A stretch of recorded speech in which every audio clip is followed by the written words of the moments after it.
Candidates, during the interview process, two very important things that you want to keep in mind and strive for are one, to be yourself, and two, to pay attention to how you are really feeling during the interview and around the people that you are interviewing with. Now, both of these things sound really simple, but they can be challenging. Why? Because it's hard to be ourselves when we don't know what to expect. There's some risk there in investing your time in an interview process. You don't know what the outcome is going to be. You don't know if you're going to get moved forward. You don't know if you're going to be what they are looking for. But more importantly, you don't yet know if they are going to be what you are looking for. And this is why you want to be yourself and keep how you're feeling top of mind.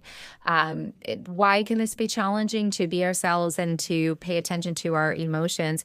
That requires awareness and staying present, because if you are interviewing, you could potentially be really unhappy or somewhat unhappy in your current role, or maybe you don't actually have a job right now, and so there's even more fear there because you feel like you need something.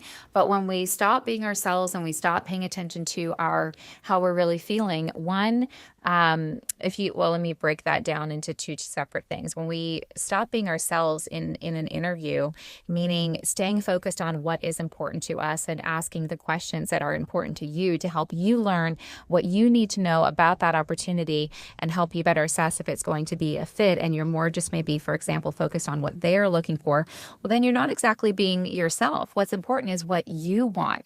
And keeping this in mind is going to help you show up authentically. And that's the only way that you can be yourself, which requires some vulnerability, which I'll circle back to in a moment. But that's the only way that you can truly foster a connection. And hiring managers want connection too in the interview process. They want somebody on their team that they feel a connection with, not just somebody that checks the boxes of their required experience for the role.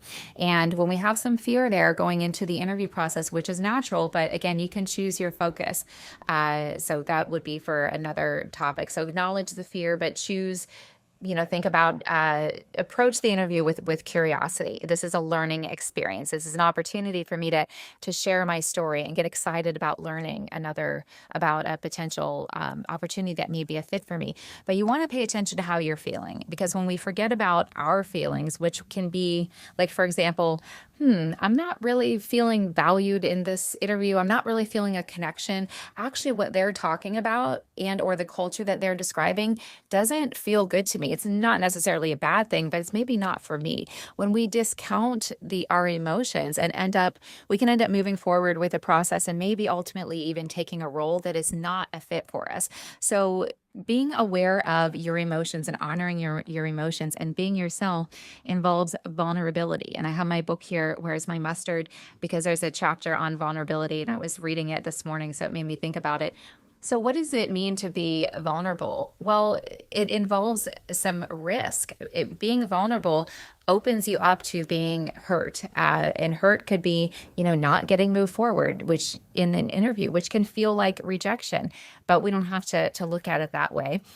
Just may not be the right fit for us. But being vulnerable is the only way that you can create real connection, because you have to be yourself. And if you're being yourself, you're opening yourself up to the potential of rejection, of somebody not liking you or what you're about, or maybe just not liking you for their role. But that's okay, because remember, being vulnerable is the only way to create connection, and you want connection in your next role. So you want to be yourself, and you want to pay attention to how you're feeling in the interview process. I hope that helped. If you got some value, hit like and subscribe. I'll see you in the next one.